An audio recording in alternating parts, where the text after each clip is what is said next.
Hey everybody, Sean Sewell with the Engearment.com podcast. Very excited having the show. The creator of Chili Pad, which you've probably heard in the last 5 or 6 shows, Dr. Craig Marker, Brad Kearns from the Primal Blueprint, Eric Frohardt, retired Navy SEAL. These are all people who use this product. And I reached out to the owner, Tara Youngblood, and she joined on the podcast today to talk about the creation story, best practices for sleep, and a whole host of other things about business and growth and how to just get good sleep, and also some really cool programs we'll get to at the end of the show. Tara, thank you for joining our show. Thanks for having me. My pleasure. So let's talk about Chili Pad. I think every other guest out of 65 shows has mentioned Chili Pad. So now we get to talk to the creator of it, which is fantastic. Walk us through what the Chili Pad is. Yeah, so it really is what I like to call a radiator for the human engine. So, we are all Ferraris in our own way. And when we sleep at night, there's no exception to that. We put off heat just like an engine does. And when we're under our covers and we have these nice foams in our beds today, but all of that actually heats our body up. And our circadian rhythm actually wants our body to be colder at night. And that's what drives us to sleep, that deep sleep, that really great recovery sleep. And so all we're doing is mitigating that heating up at night by putting that radiator under that human engine, and that allows you to stay cool and be cool enough to sleep really well. And so it's just a mattress pad that goes in under your sheets. There's a control unit that goes next to your bed, and you can adjust the temperature anywhere you want between 55 and 110. Oh, that's great. And I picked one up. Full disclosure, I bought one as a consumer because I wanted to test it out. And everybody I mentioned, Eric Frohardt, retired Navy SEAL, and Brad Kearns, and all these people, Dr. Craig Marker, who use it and rave about it. I picked it up. I got to use it for 2 nights. Then I went camping. And this is something we'll talk about too, about cold weather and sleeping better outside, right? And that's something our audience knows a lot about. So my wife tried it out, and now she stole it from me. So it works. It works for hot sleepers and cold sleepers. She likes it a little bit warmer. So it's a great product. And the Chili Pad that we have has a remote control. It circulates the water. It's I think it's machine washable too. Is that right? Mm-hmm. Yep. You just take it out and put it in the machine. That's so great. I've tried some competitors. I won't name the names, but they are not machine washable, and they require water every day, every night, and they can make messes. And yeah, just it's worth the money to get the Chili Pad. So what is the creation story behind the Chili Pad? Well, it's kind of fun. My husband and I are co-founders. We've been doing this together. We actually went exclusively into business together in 2000, and we've brought over 100 different products to market. We're kind of serial entrepreneurs and inventors. Todd's uncle actually invented the waterbed, and so I think after college we went to work for him, and kind of caught that bug, and it stuck. But around 2005, market-wise, Select Comfort, Tempur-Pedic, we're all talking about pressure. Around the same time, microclimate control in seats was coming out in cars. And it felt like if you and a passenger as a driver could adjust different temperatures, then at bed at night would be even more amazing, because we did not sleep at the same temperature. And so that's really where it started from. Turns out the science really caught up, and there's a lot of to it as well, but that's and not fight over the thermostat anymore. I love it. Yeah, and having my wife sleeps warm, like I mentioned, and I sleep cold. It's been a struggle, like almost a marital struggle. Like if it gets too warm up there, I'll go downstairs to the leather couch, which is colder, and that's not always good for the partnership and stuff. So we tried more AC at night. We've tried fans directly on me. We've tried a fan in the bed. We've tried, I do a cold shower before bed. A whole bunch of practices, but this one seems to just take care of it like that. Yeah, it's kind of a cheat. I will say, between diet and fitness, generally you have to have willpower to do that. And I do feel like our biggest perk is once you figure out your temperature and you set it, you can pretty much forget about it. And it's not directed to, did I have a good day or a bad day? Did I remember to do that habit? It kind of just is an easy thing that fixes it. It's kind of like air conditioning in your house. Once you get used to it, it's pretty easy. You pick your temperature and you don't have to think about, that's one less thing to think about. That's a quick win. I like that. I didn't think about it that way. So you don't have to stress about, I didn't get enough yoga in, or I didn't get enough movement, but you got your temperature right in the bed. You're going to sleep well. That's great. Yeah. That's really good advice. So you did a lot of research before you guys created this. Yeah. I listened to your TED Talk and your last podcast, and I learned a lot about sleep best practices. Can you share with our audience what you've learned about sleep? Yeah. So sleep is really complicated and it's very personal. And the way I start it is chronotype. And so chronotype is actually something that's driven by your genetics. And most commonly, people refer to it as being a morning person or as a night person. But that's not just a personality. That's actually you're genetically driven to wake up earlier or go to bed later. And it's not very hard to figure that out. Honestly, on our website, there's a chronotype quiz. What it does do is your entire body has a clock. And just like your work day and everything else you do with productivity, your body needs to understand when you are in the day. And so your highest blood pressure, when you go to the bathroom, when you eat, when's the best time to work out, all of those are actually ingrained to that chronotype. And once you know that, it helps not only your day-to-day stuff, but also your sleep. And that tells you when's your right window to fall asleep.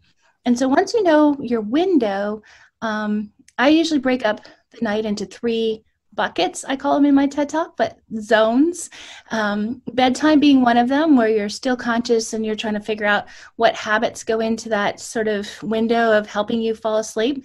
And part of it depends on the person. If falling asleep is easy, then there's less concern about that bedtime window. But if it's hard, you really need to focus on what goes into that window. Mm-hmm. And for me, there's a fair amount of sort of posturing. I need to be peaceful and I can't do electronics. And I really need to be thoughtful about what I put into that bedtime bucket. The next one is really about deep sleep. And if you don't know much about sleep, no problem. There's kind of like 3 different types of sleep. Once you're asleep, you've probably heard of REM sleep. That's rapid eye movement. Your brain waves during that time are almost like they're awake. It's like right before you wake up.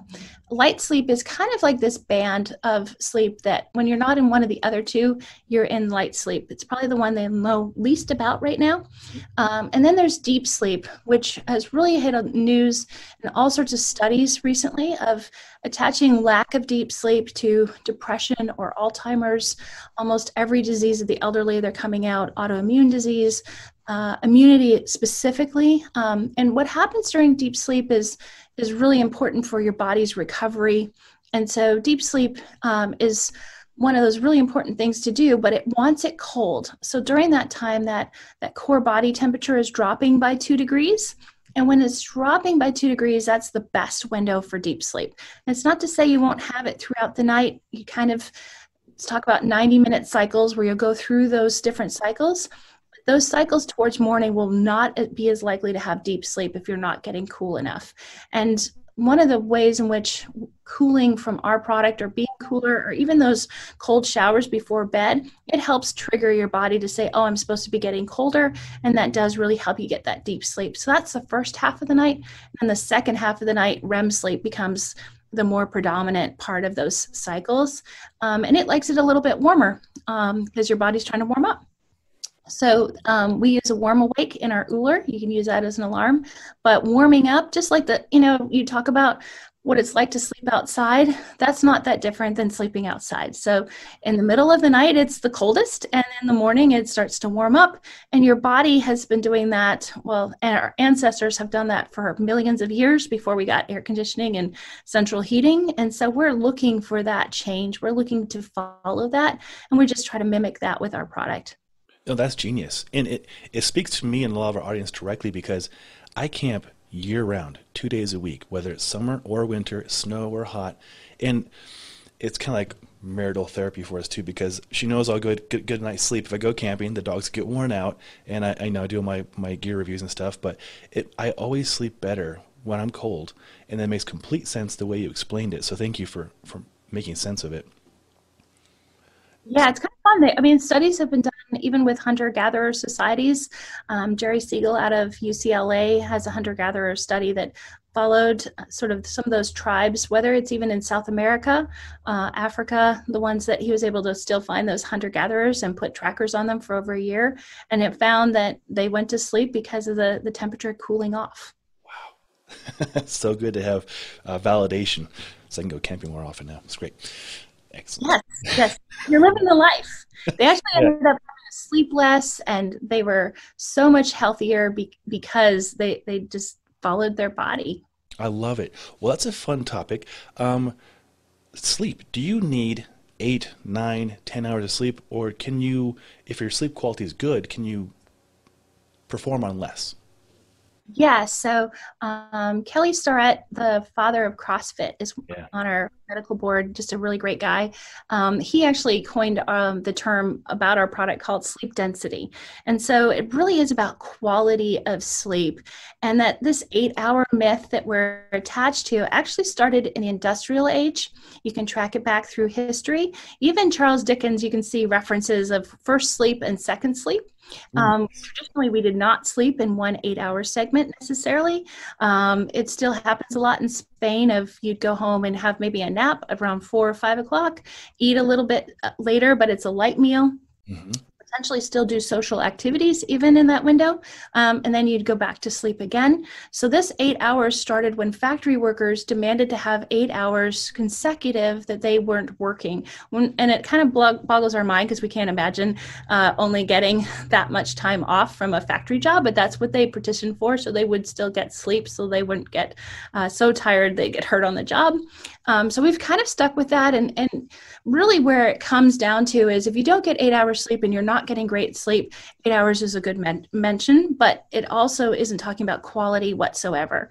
And so when you look at someone that's getting great quality sleep, unfortunately 20-year-old men get really great sleep if they just go for 8 hours. It's 2 hours of deep sleep, 2 hours of REM sleep. It's pretty easy for them. As we move away from that 20-year-old window, it gets harder and harder, and deep sleep especially goes away as we age. And by the time we're 80, on average, it could be 7 minutes or less. And so it's definitely something we want to keep getting, but our body temperature is one of those things that gets a little faulty as we age. Our thermostat is one of those things that can throw us off. Our metabolism, or what we do, also throw that off. For females, there's menopause, there's pregnancy. Every time we go through something, there's some new thermostat throw off. And so it's really important to keep in mind that our thermostat is an indicator of we need to help our body sometimes figure that out. Just like when we're hot, when running a fever, we want to cool down. We want to do that for sleep. We want to manage that outcome. And each of us kind of has a sense. You sleep hot. If Yes. you sleep warm. Most of us have a sense, if we think about it, yes, this is how I really need to sleep. Oh, this is so fascinating. You brought up several things I want to drill down on. I talked to a psychologist about this, about the second sleep, because as an insomniac, for years, and I actually did today, I will sleep for maybe 2 or 3 cycles, and then I'll get up for an hour or two, and I'll write. I stay away from the computer, and then I'll go back to bed more often than not. So like this polyphasic sleeping cycle. What's your take on that? Is that, well, you kind of mentioned it, but like both at nighttime, is that okay, you think? Yeah, so it's really interesting. We'll probably get into it as you mentioned later. Really did a deep dive into healthcare worker sleep at the start of the coronavirus. We have a program for healthcare workers where we give product away, but their shift cycles, the way they work, is really horrible for sleep. And that doesn't mean they can change their job. So for a lot of us, or you have a young child that's waking up, or there's a million different reasons throughout our life that we're going to not have a succinct 8 hours to do that. Your body actually has little dips that happen again in that temperature profile. There's little places that you can actually get that same sleep. You can carve it out. And so a lot of it is, again, finding out when your chronotype, what your chronotype is, when is your clock dipping that temperature down and matching that. And I feel like there's a lot of judgment that goes with that 8-hour myth of if you're not successful. And again, if you're a type A person that, you want to do a good job at stuff, and you're told 8 hours is the only thing that works, it's going to be really frustrating. It's going to only add more stress to that insomnia equation. And then suddenly you're like, well, I'm broken. I'm not doing this right. I put it off. I don't respect sleep because it's something I suck at it. And you just won't. with it. So I'm really much more on listen to your body. And if you are really successful at being able to do polyphasic sleep and it works for you, then do that. You know, Todd's a power napper. He can take 20 minutes out and nap. That's really disruptive for me, but it's fabulous for him. He wakes up and feels like a whole new human after just 20 minutes. And so we need to stop thinking that all 7.8 billion of us are going to sleep the same way for 8 hours at night. That's just not the way the humans work. We're not all the same. And it's beautiful that we're not all the same, but we're not all the same. I love it. I agree with you so much on that. And you bring up a good point and you validate something again, to be a little more compassionate with ourselves and not beat ourselves up for not fitting into a normal, box, 8 hours or certain body types or certain sleeping habits. But as long as it's healthy and it suits your needs, then good, right? Yeah. If you're really listening, you'll get to it pretty quickly. And I think that's the important part of, I do talk about it in the TED Talk of finding your recipe. And I feel like your recipe for life is really important. And the sooner you figure out, okay, if I meditate, for me, it's not as much in the morning. I'm a morning person, so I wake up and I'm ready to go, but I have to do it at night. Versus Todd is that night owl. And so for him, starting the morning peacefully is a completely different, that's part of his recipe. But it is important to know your recipe. That doesn't mean you can't deviate from it sometimes, but it means understanding like, this is what makes me a powerful person. This gives me superpowers. This enables me to do what I really want to do in life. That's great advice. That's really great advice. I dig that. And it is easy to feel guilty if you don't go to bed at the same time as your partner or your family members. And it's okay to deviate and be good to yourself. This is fantastic. So you mentioned the sleeping cycles of 90-minute windows. Is it 90-minute windows on average for most people? It is, but the first thing I'll throw out there is, a lot of people will use sleep trackers and they'll look at the sleep tracker and they'll be like, okay, well, that doesn't look like 90 minutes. That doesn't look like the pretty nice picture that dips up and down, and we don't, as humans, we don't stick to that schedule. That's not how our clocks work. That's an approximate, and you will go through different cycles. But actually, when you start sleeping at the right temperature, and that's probably even what you're finding when you're camping out, is similar to what we get on the chili pad of when you get that right temperature, you actually may stay longer in those deep sleep sections, certainly in the first part. And if you're trying to catch up, so what that also doesn't allow is that if you've had a very physical day, your body's going to crave a little bit more deep sleep. It's going to be looking for that bigger recovery, which makes sense. And your body's smart enough to say, I need a little bit more time to heal. I need a little more time to recover. I need a little more time to organize memories or do whatever you're doing that has to do that. And sometimes it'll take more and sometimes it'll take less. And it won't always do it in a neat, tidy cycle. So that's the first thing I throw out, because people are like, that doesn't work for me. And I think, again, it goes back to that myth of like, well, my schedule doesn't look like that when I look at my sleep tracker. Am I broken? Is this normal? What does this mean? It can get really confusing if you just kind of like, these are ballparks, and we're, again, not all the same. Good. And so quit comparing yourself to other people, right? Yes. Certainly for sleep, because it's very individual, and it depends. You want to look at a 7-day average for sleep, because it'll fluctuate with what you do and what you're thinking about. It's highly entrained to stress. So if you had a very stressful day, and whether that's stressful cognitively, emotionally, or physically, it will all vary a little bit on how your sleep looks in relation to that. Makes sense. Earlier on, and I want to bring big attention to this, you mentioned a special program for vets and first responders and healthcare workers. Is that on the website, or how do people find out more about that? Yeah, so the vet one for me has been, we've had that from the beginning. When we get a unit back, we repair our units. But if, let's say, it's not repairable to resell to the general public, we have provided those to veterans for years. And so it's a buy one, give one. You can look on the web page under Cryo Cares and find that. Veterans, to me, it's a really emotional part when you are talking to a really tough guy. They're a Navy SEAL. They're someone that have been through tons of things, and yet when it comes to sleep, they're just fragile. And I feel like a very powerful gift for us. That's why we do it. And to see the difference that a good night's sleep can do is just, it's just amazing. So yeah, we've done that for veterans. We added first responders, and then for COVID, we also added healthcare workers. So we did a 1-for-1 program. We've given away over $1 million so far this year in free product.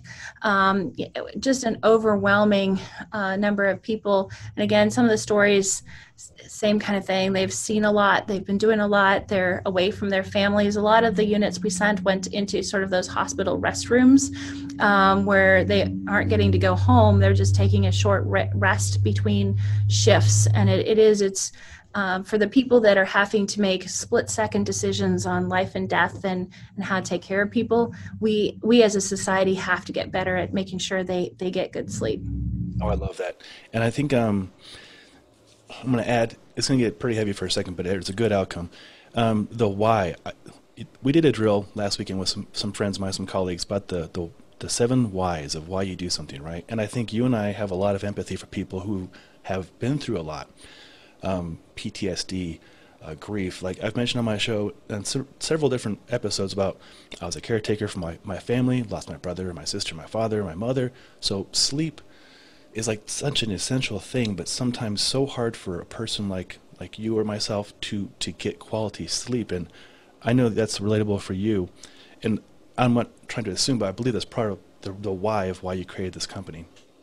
It is. It's a big part of my why. So in my case, we lost our youngest son, Benjamin, very suddenly. And the grief and depression for me that went with that was horrible. I literally, and the CDC has found, data-wise, that if you don't sleep for 5 days, I mean, you're flat, maybe you're passing out for moments of time, but you're really not sleeping for 5 days, is equivalent to being drunk, and not just a little drunk, but legally over the limit. Your cognitive ability is the same as going through life drunk. And I did that for over a year of just trying to navigate pretty severe mental illness. And it goes back to, we chalk a whole lot up and people would say, oh, it's fine, you'll get past it.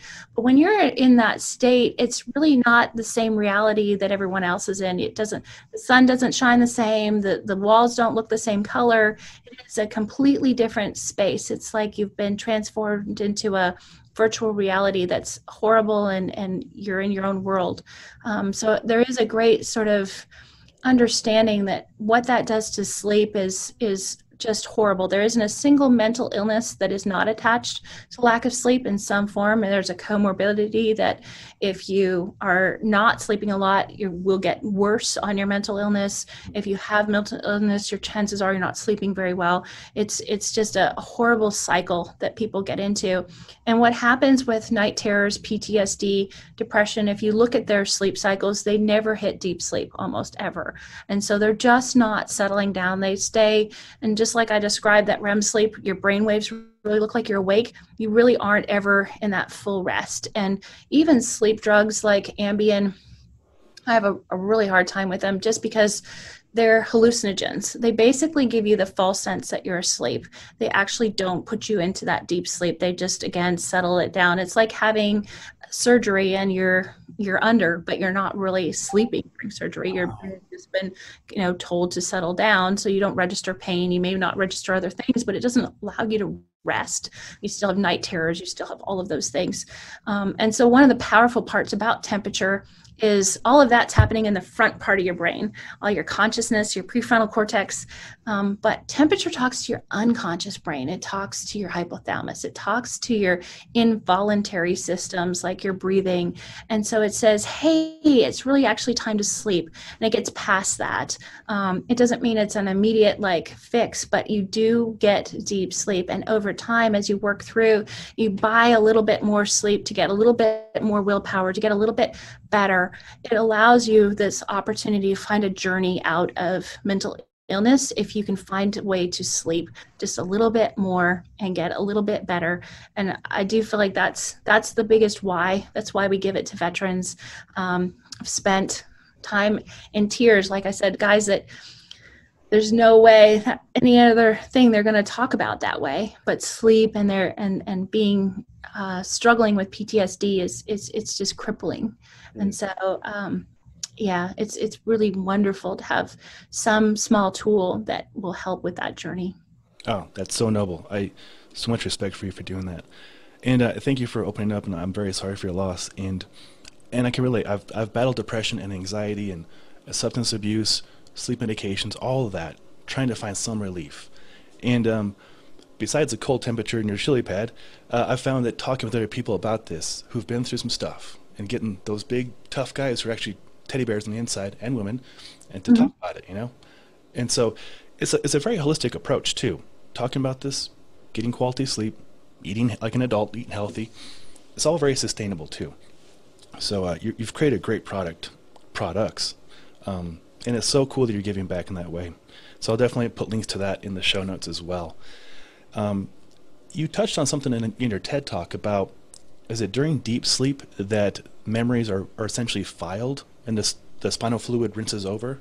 Yeah, so your body does, deep sleep is just an amazing thing. And, I've looked at it from evolutionary part. And I think that that fun journey of like, why do we need sleep is where the question for me started of like, what all happens during deep sleep and why. We as humans and all mammals are the same. If you see a mammal that doesn't, if you see an animal that doesn't sleep, they actually aren't able to learn from their experiences. And so when a lion would come by at the watering hole, it would basically teach us like, oh, we need to watch every time we go to the watering hole. But in that moment of adrenaline, we're not filing that memory. We're keeping it in a holding pattern. And then at night, we actually have to go through and say, is this something I need to know? Oh, yes, knowing that there's a lion at the water hole every other Tuesday, I need to remember that. So those files, just like on our computer, sort of stay up on those windows, and until we file them, they stay there. And so over time, and I think this is, a lot of studies are leading to, this is some of the causes with memory and cognitive loss when you have lack of deep sleep, is over the period of 2 weeks, your brain will reserve up those memories.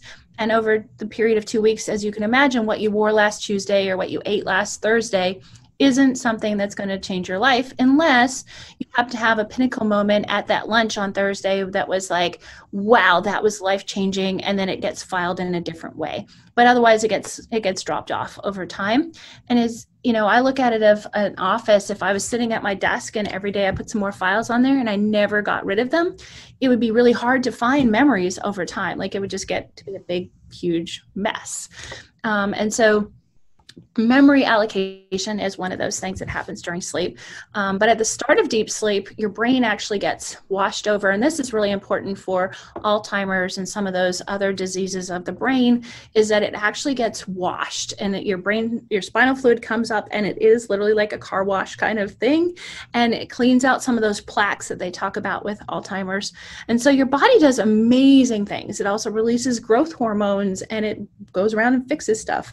But as you can imagine, just like you don't take time to do laundry when you're working, those maintenance activities don't happen during the day. The maintenance of your body happens at night, and predominantly during that deep sleep. So if you're not getting it, if you're 80 and you only get 7 minutes and your body's getting more and more frail, you're getting less and less maintenance done during the night. That's really incredible. When I first heard you mention that, the spinal fluid, that blew my mind, no pun intended. It's really cool stuff. It's amazing how the body works and how it repairs itself. And I love talking about this kind of stuff. So thank you for explaining that. It's a very cool concept to wrap your head around.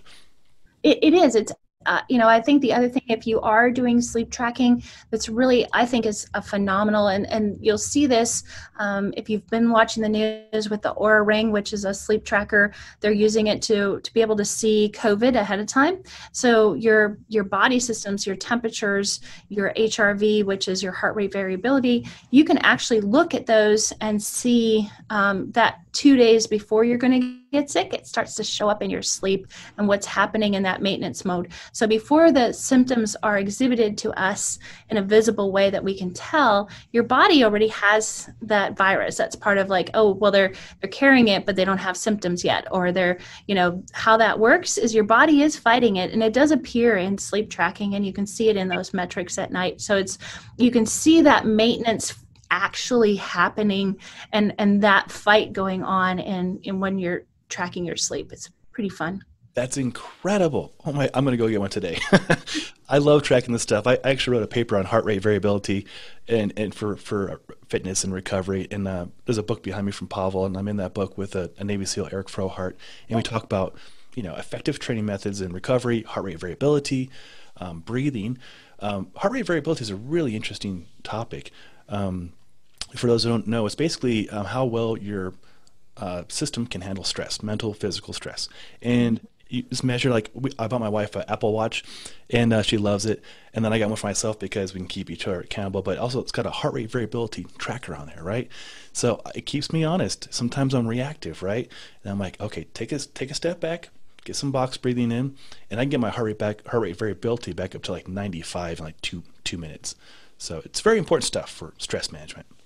Yeah, and that same cycle in a bigger way is what your body's looking for every night. It's looking to get through whatever it saw, experienced, felt one day, and have that flush through at night. And you can see that happen in those scores overnight. So you want to watch it, go through and see that recovery there. And you can see it get really tight again if you're not feeling well or you're really stressed, or you can see where that didn't recover right, and be able to sort of plan accordingly. And I think that's where you can do those sort of predictions of even what your next day looks like. So if you didn't recover and you didn't get rid of that stress, you probably shouldn't go for a really intensive hike, or you shouldn't do an intensive workout. You should allow your body to stress. But again, it's that information to say, I think my body's not quite there yet. Most of us, if you're listening to your body, will say, whew, I don't feel myself today. But it's all in that HRV score. It's kind of fun to have a validation of like, yeah, I don't feel myself today. Exactly. You know what? And for the first year, I tracked it every morning and every evening, and I was almost neurotic about it. But what it gave me was a good baseline of how I could feel, how I should feel, and when I'm not feeling good, like you said. And I can validate, okay, maybe today's not the day to go try and set a personal record. Maybe today's the day to do some reading and some writing. Yeah, and settle down and breathe more, like you Yes. mentioned, box breaths, and like, okay, I didn't flush through all my stress from the night before, and I need another day. And again, looking at sleep from a 7-day window really helps you to say, okay, it's not really even about sleep debt, but it's about making sure you're managing that overall recovery happens, and at least in a cyclical way over the course of a week. Oh, that's great. Makes a lot of sense. Speaking of your business, as an entrepreneur, I love figuring out and finding out why and how businesses are created and what you might have learned. And you brought to market over 100 things. That's incredible. I throw a lot of things at the wall. Most of it doesn't stick, but that's kind of the fun process of it all. Are there any correlations you found or networking with people? I know you've worked with like Rick Rubin and Tim Ferriss, and like these people have like been really helpful. Like, how do you go about making these connections and fostering good relationships? So I will say, in those scenarios, they found us, and that made it a whole lot easier. And then reached out and said, this product is part of my life. It's amazing. And so that helps in that sense. But from a business owner, we work really, really hard on that sort of moral compass for us, is that you never know what relationship is going to pop back up or be there. And it's really easy to get passionate in the moment and say, you make me nuts, I won't do that. But to always leave the situation in the best way you can, kind of like the tidiest room, the best way to try to hold that moral compass, even in business. And there's been times we've been burned where you're sitting there like, gosh, that person or that business is ruthless and mean, and they're ahead of us. Do we just need to let go of doing things right? And it always seems to come back down to if you do it the right way. And all of us have that moral compass. But if you do things the right way, it doesn't mean I always do things right. I make mistakes. But if you do it with that highest intention of being right in the sense of good and true, it comes back to you. You know, we have relationships. The very first customer when we went on our own is still one of our clients today on consulting, for that reason of we've been through a lot over 20 years of consulting for them. But when you try to generally do the right thing, I think it works out. It works out in my mind. That's how I feel good about business. Oh, I love that. That's great advice. And it goes for everything. And you do the right thing. You won't regret it. You'll feel better about yourself. Mm-hmm. You never know when it'll come back to benefit you. Yeah, that's really good advice. Excellent, excellent. Well, this has been really fun. I've learned a lot about sleep health systems. I feel better about my polyphasic sleeping cycles now. So that's very helpful. Great. Yeah. So I have the chili pad. Mm-hmm. What is the difference between the chili pad and the Uller? Okay, so the Oler for us was the next evolution. So chili pad is, when you think of a thermostat, we're really a thermostat for your bed. We're something where you can dial the temperature, and that old-fashioned thermostat where you turn the dial and you set it and forget it. Chili pad's like that with a remote, but generally you're going to set it to one temperature and it'll be like that. And as I talked about those different buckets or zones of sleep, Uller is the next evolution in that. So it allows scheduling. Because I am complex, and I'm guessing even your wife who likes to go to sleep warm would benefit from this difference. And so we have a weighted blanket product as well. And so for that anxiety and serotonin, I like the weighted blanket, but they can get hot. But when I want to go to sleep, I want that warmth. I want to warm up to fall asleep. My bedtime routine includes a warm bed. And for years, I did that wrong in the sense that then I'd set my bed to hot. And of course, I'd wake up in the middle of the night being like, okay, now I'm hot. And then I would have a hard time falling back in sleep, part of that insomnia loop that I was in. But it turns out if I make my schedule match that circadian rhythm, that lowering core body temperature, so I set my schedule so within a half hour of falling asleep, my chili pad goes way cold. But then I also found that I get too cold in the morning and I'd wake up too early. And so that's where, again, sort of that research of, okay, well, I can get really great sleep, but I have to warm up on the second half of the night. And I match that to the schedule. And despite being how many times around the planet I've been, I can still get that 2 hours of deep sleep and 2 hours of REM sleep very consistently. Ridiculous. That's awesome. I like ridiculously consistent. That is really good. I love habits. I like good habits. I respect the heck out of that. And it makes sense too. You know, thinking back, like watching my wife wake up, the hardest part is getting out of bed because she's cold. Like, so like when she used the unit, she did try it cold and she loved it. And then she also tried it with the warm, and she really enjoyed that too. So it sounds like the Uller is like, even like you said, more evolved. And so you can adjust. That's really cool. Yeah, the schedule really helps that kind of do it automatically. Cool. It's not like waking up and then turn up the red button, which I've done before. Oh, that's awesome. You mentioned in one of your TED Talks the sleep switch. What is a sleep switch? So I can't claim that, although it's super cool. Clifford Sapir is a sleep researcher out of Harvard. He first started working on that in 2003, but you can Google sleep switch, and it's attached to his research. And it basically is, as I talked about, that chronotype, that timing of when you go to bed. In that window is your sleep switch. So that's where that bedtime zone is really important. And sleep switch is your body's looking to switch on sleep. And it really is like a flip a switch of then I'm in sleep mode. If you flip your sleep switch, your melatonin releases, you get that serotonin, you get that sort of warm, fuzzy feeling that you're trying to fall asleep.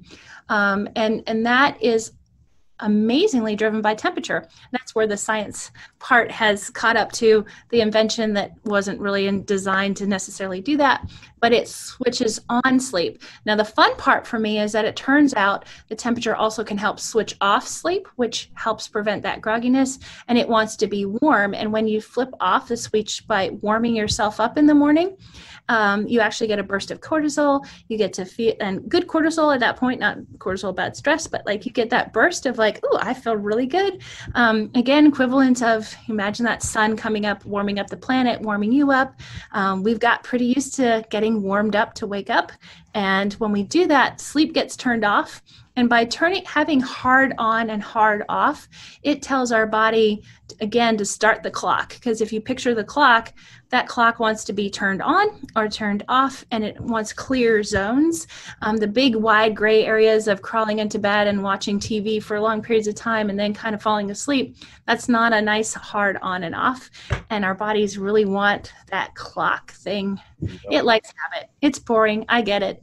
There's no fun involved there. It's just the way it is. But when you recognize the clock and you say, okay, that works for eating 3 hours before you go to bed, like the last call for alcohol, last call for your big meal, 3 hours before you go to sleep, that also really impacts your deep sleep. So understanding that clock and understanding when those switches, when that sleep switches should be turned on and should be turned off, you can back into that then and say, okay, 3 hours before that, I'm going to let my metabolism have 3 hours to flush through alcohol or food, and that means you get better deep sleep. Most of that affects your deep sleep if you're not doing that. You probably fall asleep better. Unfortunately, a huge percentage, and I think it's even bigger during coronavirus, unfortunately, are using alcohol to fall asleep. Yep.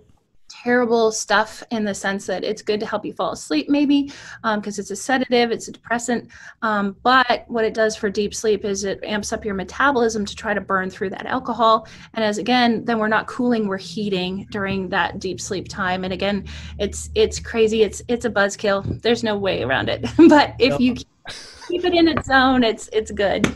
I'm so glad we talked about this. I enjoy drinking. And so I have definitely pushed the limits, and I've tracked my heart rate monitor just to see, and I can validate your point. My heart rate went up by 20 beats per minute on average as I'm processing. It was a big night too. But yeah, your metabolism speeds up, and that might be cool for burning calories, but it's not cool for deep sleep. So keep that in mind. And also, several of my fitness friends have done some kind of goofy testing in the first few months of COVID. Heart rate variability, heart rate monitors, day drinking, enough time for it to dissipate, right? And then go to bed and they get good sleep. So I'm not advocating drinking a lot, but like you said, give it that 3 hour window and your quality of sleep will improve. Yeah, and cut yourself some slack because we all like to have fun, and it is about balance. So, are we giving enough room for sleep? If you're drinking every night until midnight, that's gonna really hurt over time. It's not gonna be good for your deep sleep, and you're gonna really struggle again to have that healthy balance. But if, like, when you're camping or you're taking, if at least you're finding balance in it, that's again what is the recipe that is gonna make you healthy. And then we all choose to have an ice cream cone occasionally. Good advice. I love it. And you also talked on something probably most people, and I'm guilty of this too, we put on a Simpsons or a Friends episode before bed, but almost always my wife will fall asleep and I'll just turn it off right away and put it away because I know the blue light's not good. And I've had Brad Kearns on here and all these people talking about blue light blocking glasses, and I have Iris software and F-Luxes and other software, and there's all these little things that help keep your circadian rhythm going. And if you get a lot of time outside, which a lot of our listeners and viewers do, that's a huge benefit right there too. Yeah, and going back to that sleep switch, sunshine in the morning is 10 times more valuable to you than later in the day. And again, it goes back to what understanding when to do the right things for your body is huge. So within 60 minutes of waking up, if you're outside and getting sunshine, that influx of a vitamin D right then is actually, it's super powerful. Your body is looking for it then. It's part of the sleep switch got turned off. It's looking for that. You get just a different cognitive expression of what that vitamin can do for you first thing in the morning. 9 o'clock is like, try to get before 9 o'clock if you had to put a time on the clock. And again, there's some flex there with like chronotypes, but by 9 o'clock, that's peak time to get that vitamin D in. You have just validated my new business model. I appreciate this. Good. Yeah, so back there's a split board, and what that is a backcountry tool for going up a mountain. And so I often go up probably 3 days a week, climb up the mountain at a dawn patrol, so before the sun's up, we get to the alpine above the tree line. Around 9 o'clock, 9 to 10 is our window usually. And those days, it's rock star sleep. right? And that makes complete sense. So Yep. thank you for validating that. I get to do it more now.